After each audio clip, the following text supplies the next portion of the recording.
সেটি আর খাইবেন হয়তো আমি কবি বসা পারবো নি এইটা তো জিঙ্গেলেন এইটা আনো আমি এক করে এমবি দিয়ে দেব থাক থাক থাক ভাই থাক প্লিজ প্লিজ ভাই প্লিজ ভাই ভাই প্লিজ প্লিজ আজকে না ভাই ভাই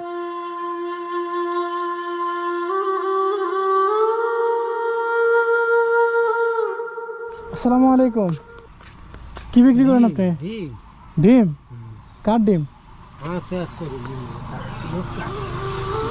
এদিকে নিয়ে আসেন তো।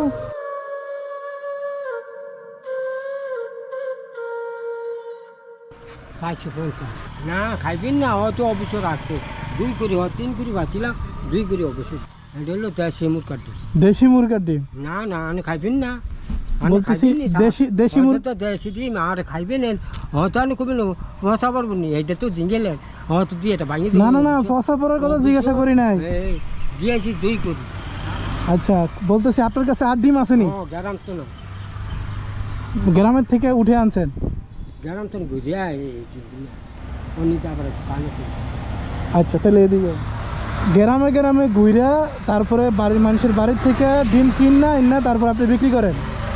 ও 450 টাকা বিক্রি করলে আপনার কয় টাকা লাভ হইব? কেন সার 20 টাকা কিনা তুমি সার অত লাভ নাই গ্রাম গিয়া চাইন আমি এটা তো হয়তো অনেকবার আমি হিসাব তো হিসাব রাখ কোথায় আর কি আছে? না নাই 2 করে দিয়েছি এই ফাঁচিলাম এই 1 করিয়া। ও আপনার বাড়ি কই, বাসা কই?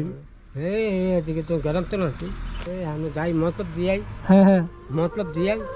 এই মানুষটি কানে শুনতে পান না, কিন্তু জীবনের পথ থেমে থাকেনি।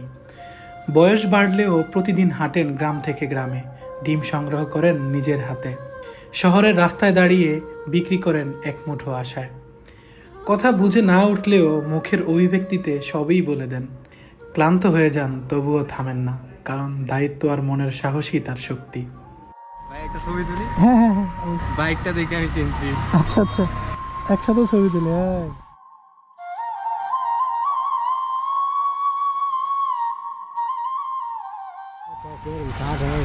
আপনার ছেলে মেয়ে কয়জন?